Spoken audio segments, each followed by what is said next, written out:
Bonjour, l'invité du lundi vous propose une rencontre avec Franck Fougère. Franck Fougère est président de la chambre franco-thaï à Bangkok. Et après avoir eu sur ce plateau Marc Villard, qui était président de la chambre de commerce du Vietnam, je regarde quand même mon papier, et Michel Testard, qui est conseiller des Français de l'étranger, qui nous a parlé beaucoup des échanges avec la Chine et de l'histoire des échanges avec la Chine. Aujourd'hui, nous avons Franck Fougère, qui est président de la chambre franco-thaï. Je rappelle qu'en bas de l'écran, vous avez l'adresse de la rédaction asiatv@gmail.com. Vous pouvez poser vos questions à Franck Fougère. Nous les communiquerons et nous les reposerons lors des prochaines émissions que nous aurons la joie de faire avec lui. Franck Fougère, bonjour. Bonjour Daniel. Alors je suis très heureux de vous recevoir. Vous êtes donc le président de la chambre franco-thaï à Bangkok. Alors ma première question, pourquoi une chambre de commerce franco-thaï? Pourquoi une chambre de commerce franco-thaï? L'histoire de la chambre de commerce franco-thaï débute en 1966 avec une initiative d'une vingtaine d'entrepreneurs français. 1966. 1966. Ah oui, alors on n'ose pas imaginer la tête de Bangkok en 66. Ah, c'était quelque chose de complètement différent, bien oui, sûr. On nous dit, Michel Testard nous dit qu'avant c'était une ville plutôt horizontale. Oui, tout à fait. Voilà, avec des canaux, ceux qui ont connu Bangkok il y a 30 ou 35 ans disent que ça n'a rien à voir. Alors moi, je ne connais la Thaïlande que depuis 10 ans, oui. Mais en 10 ans, il s'est quand même passé beaucoup de choses. Il s'est passé beaucoup de choses. Donc 1966. Voilà, création de la chambre de commerce franco-thaï, qui est une association à but non lucratif de droit thaïlandais et qui aujourd'hui est une des principales chambres de commerce européennes en Thaïlande, qui regroupe 270 membres, dont une soixantaine de grands groupes français.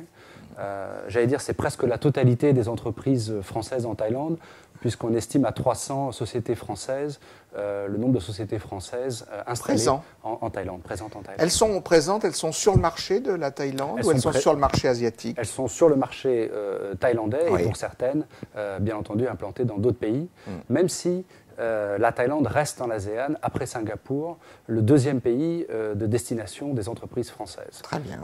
Alors, 270 membres, est-ce que c'est beaucoup? Est-ce que c'est pas assez? Vous savez, un président d'habitude de chambre de commerce dit toujours « c'est pas assez, il m'en faut encore ». Est-ce que c'est beaucoup? Je crois que c'est un beau nombre. Quand on regarde la taille de notre communauté d'affaires.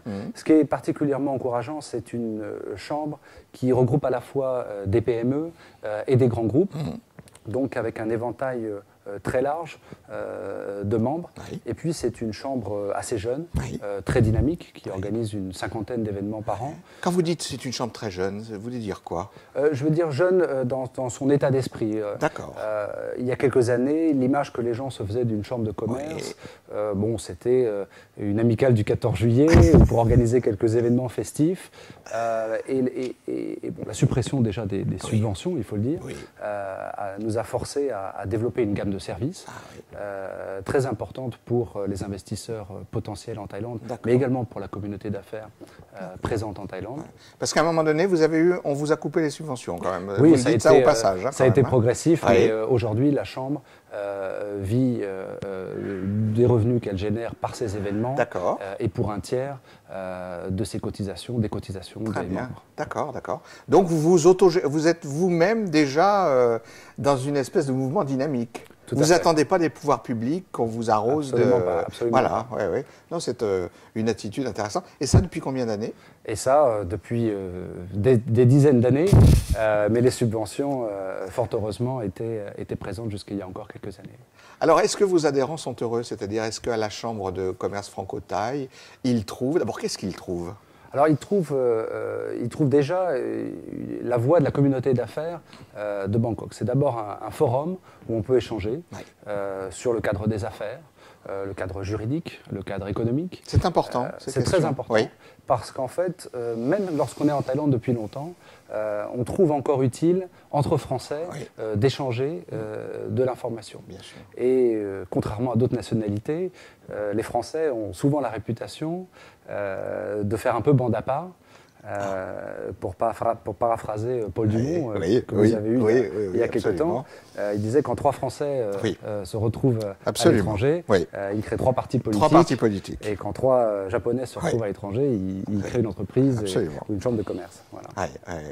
Alors, cette année, en ce moment, quels sont les chantiers de la Chambre Franco-Thaï? Alors, il y en a beaucoup. D'abord, nous avons créé ces dernières années des comités de travail qui servent aussi à faire ce qu'on appelle du trade advocacy, qui est en fait du lobbying, pour permettre des évolutions, notamment juridiques, et une amélioration du cadre des affaires en Thaïlande. Les chantiers sont nombreux, on pense bien sûr au visa, au permis de travail, et puis à tout type de réglementation. Alors nous avons beaucoup de questions là, à propos des permis de travail, et je me permets de vous arrêter un instant, vous qui êtes avocat, parce qu'on a reçu déjà beaucoup de courriers là, pendant la campagne des législatives. Est-ce qu'il est facile de venir travailler en Thaïlande? Dites-nous honnêtement. Vous Alors moi je serais tenté de vous dire oui. Oui, vous dites oui. Oui, parce que si on compare on a beaucoup de gens qui se plaignent. Oui, alors ils se plaignent, mais bon, il faudrait toujours regarder et balayer devant notre porte aussi. Si vous souhaitez travailler en France, que vous êtes étranger, le parcours du combattant est beaucoup plus difficile. En Thaïlande, les règles sont assez simples, mais contraignantes pour des petites et moyennes entreprises, puisque vous avez une règle de 2 millions de bahts de capital par étranger. Il faut 2 millions de bahts de capital pour commencer déjà. Voilà. Ça correspond à combien d'euros, ça? Ça correspond, alors il faut diviser par 40, ça correspond à 50 000 euros. 50 000 euros, voilà. D'accord. Alors c'est un capital qui peut être utilisé, bien entendu. Mais donc ça n'est pas vrai, parce qu'on a lu, nous, quelques blogs, ça n'est pas vrai, on ne peut pas venir ici, monter avec 20 euros une entreprise, monter un truc avec rien, ça n'est pas vrai. Légalement, non, parce qu'il vous faut un permis de travail.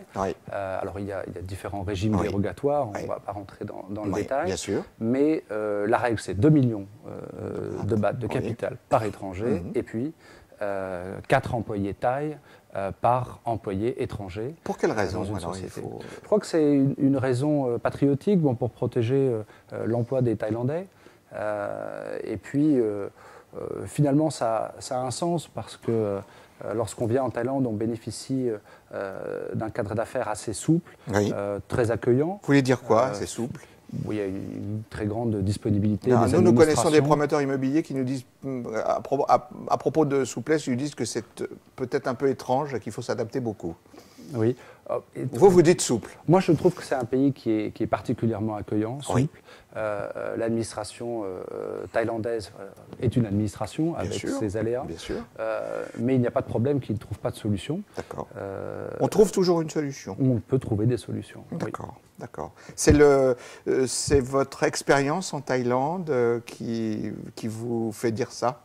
C'est votre expérience personnelle? Oui, mon expérience personnelle. J'ai créé une société il y a quelques années, qui est un cabinet d'avocats spécialisé en propriété intellectuelle. Et la société a été créée en 2 semaines, de manière tout à fait rapide et avec vraiment aucune difficulté particulière pour l'obtention de permis de travail, visa. Je me rappelle jadis avoir travaillé en Belgique, et même étant français, il y a 12 ans en Belgique, c'était autrement plus difficile, et on attendait à l'immigration beaucoup plus longtemps que ce qu'on peut attendre ici en Thaïlande. Alors, comme les téléspectateurs ne manqueront pas de poser la question, parce que j'ai un petit peu l'habitude, qu'est-ce qui vous a amené en Asie? Comment est-ce que vous êtes arrivé jusqu'ici à Bangkok? Parce que je suppose que vous avez fait vos études en France. Oui, j'ai fait une partie de mes études en France, à Sciences Po, et puis des études de droit international dans différents pays européens. C'est le hasard, qui m'a amené en Thaïlande. Par contre, ce n'est pas un hasard si je reste en Thaïlande. Et ça, c'est quelque chose c'est un message peut-être à faire passer.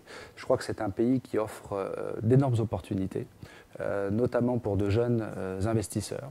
Vous êtes sérieux là? Je suis tout à fait sérieux. Vous dites à la fois il faut 2 millions de bahts, mais vous dites pour les jeunes c'est... Je suis sérieux dans la mesure où c'est un pays qui a encore énormément de besoins dans différents secteurs.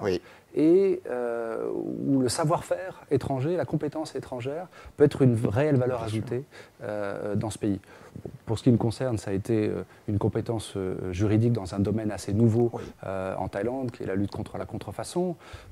Mais vous avez des pâtissiers, vous avez des joailliers, vous avez des gens dans le service, dans le tourisme, qui sont tout juste sortis d'une école en France, qui trouvent dans des délais très courts du travail en Thaïlande. Il faut rappeler aussi que la Thaïlande est un pays qui a 1% de taux de chômage.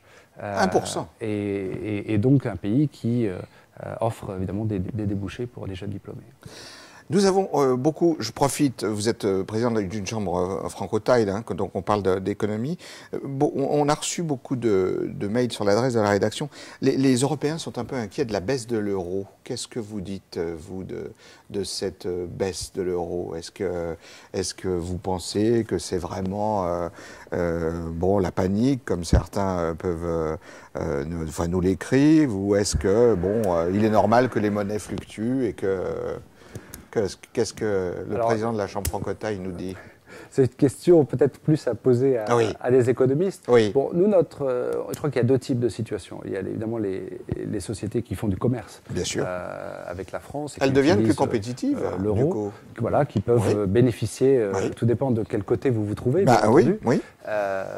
Jusqu'à présent, la balance commerciale entre la Thaïlande et la France est au bénéfice de la Thaïlande.